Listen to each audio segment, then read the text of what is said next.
Subscribe कीजिए दोस्तों हमारे चैनल को। नोटिफिकेशन पाने के लिए बेल आइकन को प्रेस कीजिए। Good morning all student. My ज्ञान भारती ग्रुप ऑफ एजुकेशन अंता में आपका ऑनलाइन क्लास के अंदर स्वागत है।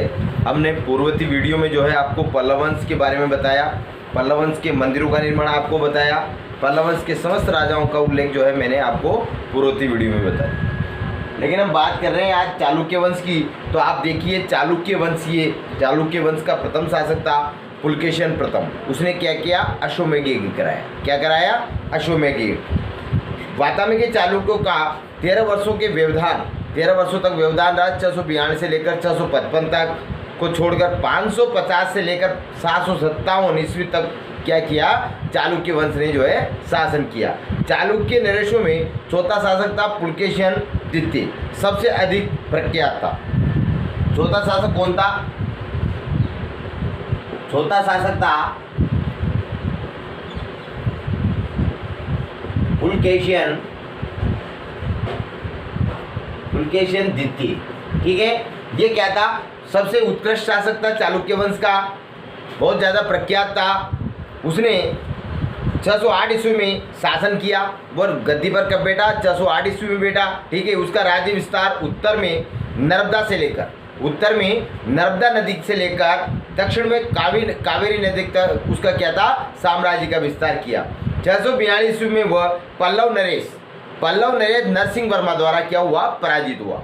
642 ईस्वी में मैं आपको बताना चाहता हूँ, 642 ईस्वी में क्या हुआ? पल्लव वंश का कौन सा नरेश? पल्लव नरेश नरसिंह वर्मा, इसको महामल्ल भी कहा जाता है। महामल्ल, याद रखिएगा, नरसिंह वर्मा को महामल्ल की संज्ञा भी दी गई। ठीक है, पहली चीज, पल्लव नरेश नरसिंह वर्मा के द्वारा ये पुलकेशिन द्वितीय को जो है पराजित किया गया। कब पराजित किया गया? 642 ईस्वी में। मैं आपको एक चीज़ और बताना चाहता हूँ कि जब मैंने आपको पल्लव वंश पढ़ाया था उस समय बताया था कि महेंद्र प्रथम नाम का जो शासक था उसने 610 ईस्वी में पुलकेशिन द्वितीय के द्वारा महेंद्र प्रथम को जो है हराया गया था। लेकिन उस हार का बदला लेने के लिए जो है पल्लव नरेश कौन था? नरसिंह वर्मा अर्थात महामल्ल, इसके द्वारा 642 ईस्वी में पुलकेशिन द्वितीय को क्या कर दिया गया? पराजित कर दिया गया। आगे देखो आप, पुलकेशिन के पुत्र विक्रमादित्य प्रथम ने चालुक्य शक्ति को क्या किया? पुनः प्रतिष्ठित किया, मतलब पुनः जुटाया उसकी शक्ति को। चालुक्य नरेश विक्रमादित्य ने 973 ईस्वी में राष्ट्रकूट नरेश को क्या किया? पराजित किया और कल्याणी को क्या बनाया? अपनी राजधानी बनाया। ये राज्य 973 ईस्वी से 1200 ईस्वी तक क्या रहा? सत्तासीन रहा। कल्याणी के इस चालुक्य राज्य का लंबे अरसे तक तंजौर किन की राजधानी थी? चोल वंश की। याद रखिएगा, तंजौर किन की राजधानी थी? चोल वंश की, है ना।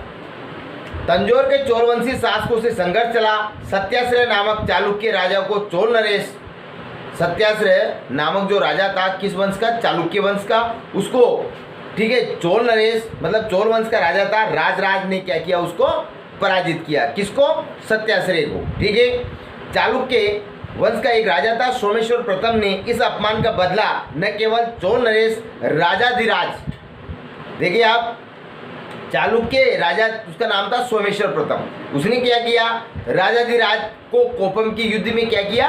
पराजित किया। वरन इस युद्ध में उसने राजाधिराज का वध भी कर दिया। ठीक है, किसने? सोमेश्वर ने। सातवां नरेश विक्रमादित्य षष्ठ, सातवां नरेश कौन था? विक्रमादित्य षष्ठ। याद रखिए, इस वंश का सातवां नरेश था विक्रमादित्य षष्ठ। सातवां नरेश चालुक्य वंश का कौन बना? सातवां नरेश कौन बना? विक्रमादित्य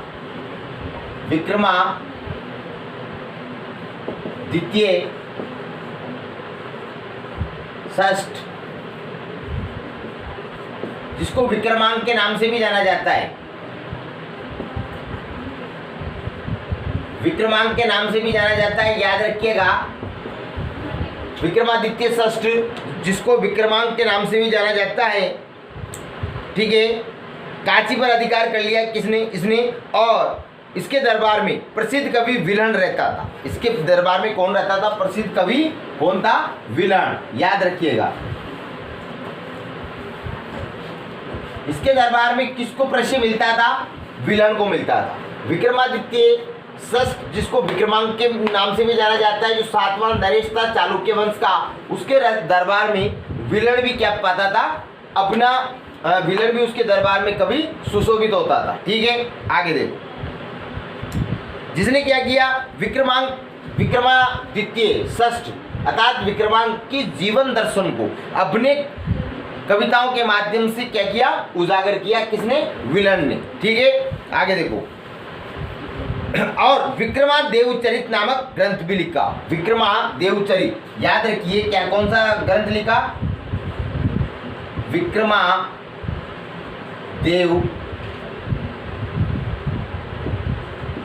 देवचरित नामक क्या लिखा? इसने ग्रंथ लिखा। किसने लिखा? विल्हण ने। जो किसके दरबार में शोभा पाता था? विक्रमादित्य षष्ठ या विक्रमांक, जो 7वां नरेश था चालुक्य वंश का। याद रखिएगा, इसने कौन सा ग्रंथ लिखा? विक्रमादेवचरित। आगे देखो आप। वातामी और कल्याणी के चालुक्य नरेशों ने हिंदू होने पर भी बौद्ध और जैन धर्म को क्या दिया? प्रश्रय दिया। अपने शासन काल में अपने राज्य के दौरान वह हिंदू होने के नाते, ये नरेश कौन से धर्म के थे? हिंदू, लेकिन फिर भी जैन और बौद्ध धर्म को क्या दिया? आश्रय दिया, अपने राज्य में शरण दी। आगे देखो। चालुक्य राजाओं ने अनेक मंदिरों का निर्माण कराया। चालुक्य राजाओं ने क्या किया? अपने शासन काल के दौरान अनेक मंदिरों का निर्माण करवाया। याज्ञवल्क्य के स्मृति की मिताक्षरा व्याख्या के लेखक प्रसिद्ध विधिवेत्ता विज्ञानेश्वर। अब मैं आपको बता देता हूँ कि हिंदू धर्म की जो एक पुस्तक है उसका नाम है मिताक्षरा। वो किसने लिखी है? विज्ञानेश्वर ने। किसने लिखी है? विज्ञानेश्वर ने। ठीक है, चालुक्य की राजधानी कल्याणी में रहते थे। आप याद रखिएगा, हिंदू धर्म की प्रसिद्ध पुस्तक है मिताक्षरा। उसके लेखक कौन है? विज्ञानेश्वर। मिताक्षरा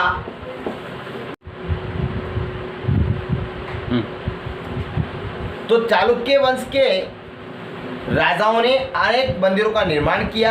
वह हिंदू और बौद्ध धर्म के लोगों को वे अपने शासनकाल के दौरान अपने राज्य में क्या किया? प्रश्रय आश्रय दिया या उनको अपनाया। आगे हम कह सकते हैं कि चालुक्य वंश के राजाओं के समय प्रसिद्ध विधिवेत्ता का मतलब होता है कानून के सम्मत उसको जानकारी हो, कानून को पूर्ण रूप से या बरीबाती रूप से वो जानता हो, या हम यूँ कह सकते हैं कि कानून की वो सही ढंग से क्या कर सकता हो? व्याख्या कर सकता हो। उस व्यक्ति को विधिवेत्ता कह सकते हैं। तो प्रसिद्ध विधिवेत्ता विज्ञानेश्वर ने हिंदू धर्म की प्रसिद्ध पुस्तक मिताक्षरा की क्या की? व्याख्या की। और किसके समय था ये? चालुक्य वंश के समय। कौन था? विज्ञानेश्वर। आगे देखो। और चालुक्य की राजधानी कल्याणी में रहते थे। विज्ञानेश्वर कहाँ रहते थे? चालुक्यों की राजधानी कल्याणी में। मिताक्षरा को हिंदू कानून का एक आधिकारिक ग्रंथ माना जाता है। हिंदू धर्म का जो कानून है वो किसके अंदर समाहित है? हिंदू धर्म की कानून पुस्तक, हम यूँ कह सकते हैं हिंदू धर्म की कानून की पुस्तक है ये। ठीक है, मतलब हिंदू धर्म की जितनी भी रूल रेगुलेशन है उसको सारे रूल रेगुलेशन को जो है मिताक्षरा के अंदर बताया गया है।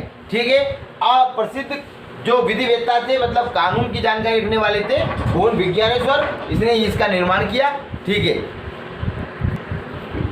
देखिए अब हम बात करेंगे कि बाह्य आक्रमण किन किन का हुआ और भारत के संदर्भ में आत्मसातीकरण का क्या मतलब है। तो पहली जाति जो थी बर्बर थी।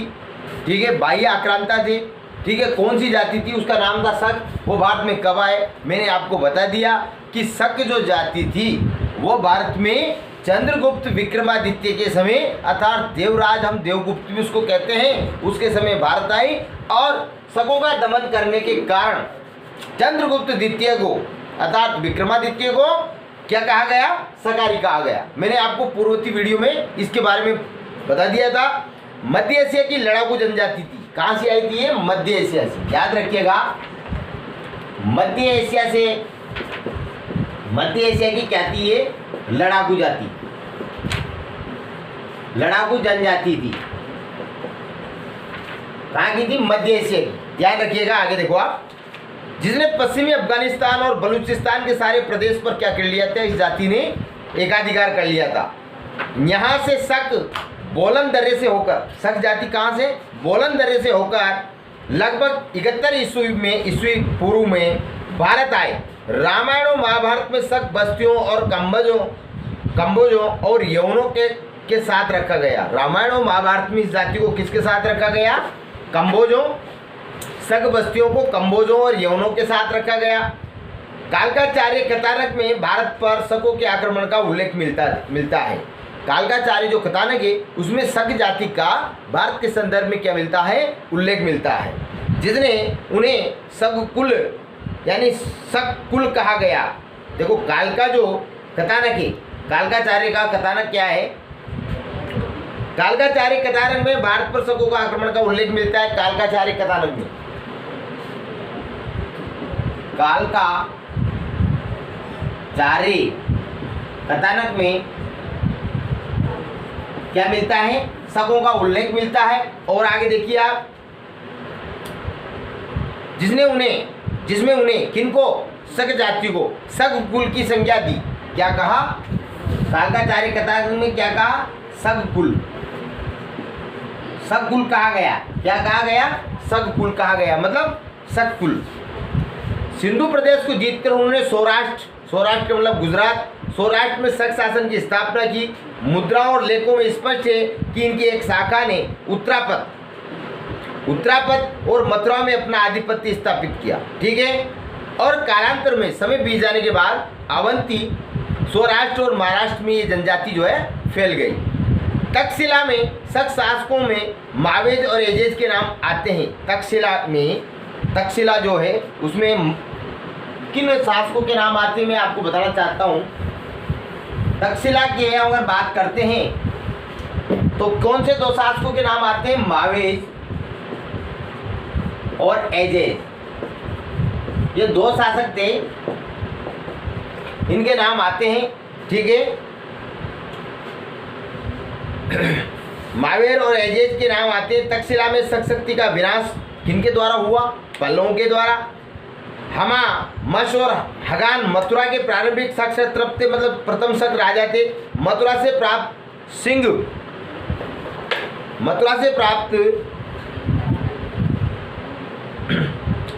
प्राप्त सिंह शीर्षक लेख के बाद के शक शासक राजपुल को महाक्षत्रप कहा गया।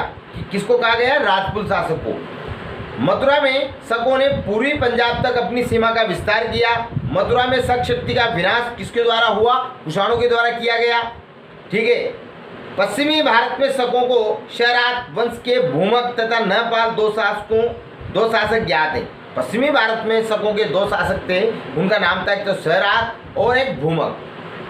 शरात वंश के भूमक और नहपाल। शरात वंश की कौन कौन सी राजा थी? एक तो भूमक और नहपाल। इन शक शासकों ने सातवाहनों से कुछ प्रदेश जीते, सातवाहन वंश के राजाओं से कुछ प्रदेश जीते और महाराष्ट्र, काठियावाड़ और गुजरात पर शासन किया। ठीक है। महापाल के समय भारत पर पश्चिमी देशों के बीच समृद्ध व्यापारिक संबंध रहा। और इसके बाद जोगलथाम्बी नामक स्थान से मिले सिक्कों से यह प्रमाणित होता है कि नहपाल गौतमीपुर सातकर्णी। हाँ, तो देखिए आप आगे, नहपाल जोगलथाम्बी नामक स्थान से मिले सिक्कों से प्रमाणित होता है कि नहपाल गौतमीपुत्र सातकर्णी से क्या हुआ? पराजित हुआ। ठीक है। नासिक लेख में गौतमीपुत्र सातकर्णी को शरात वंश का उन्मूलक माना जाता है। उन्मूलक का मतलब कि शकों का पूर्ण रूप से दमन किया। किसने? गौतमीपुत्र सातकर्णी। ठीक है। शरात वंश का शासक था। कहा जाता है उज्जैनी तथा काठियावाड़ के शक शासकों में चष्टन का नाम आता है, जिसने क्या किया? उज्जैनी में शक राजवंश की स्थापना की। उज्जैनी का मतलब उज्जैन के अंदर। ठीक है। इस वंश के शासकों ने अपने लेखों तथा मुद्राओं पर शक संवत का उपयोग किया। चष्टन का पुत्र कौन बना? रुद्रदामन महत्वपूर्ण शासक हुआ। जिसके बारे में जानकारी कहाँ से मिलती है? जूनागढ़ लेख से मिलती है। रुद्रदामन का साम्राज्य पूर्वी पश्चिमी मालवा, द्वारका, जूनागढ़, साबरमती नदी, ठीक है, मारवाड़, सिंधु घाटी, उत्तरी कोंकण एवं विंध्य पर्वत पर फैला हुआ था। मुद्राओं से प्रतिष्ठित होता है कि चेस्टन का वंश 305 ईस्वी के आसपास हो गया था। ठीक है, ये हमने आपको बता दिया कि शक जाति कहाँ से थी, मध्य एशिया की थी, लड़ाकू जाति थी, बर्बर जाति थी। ठीक है, अब हून के लिए नेक्स्ट वीडियो में बात करते हैं। आज के लिए बस इतना ही, धन्यवाद।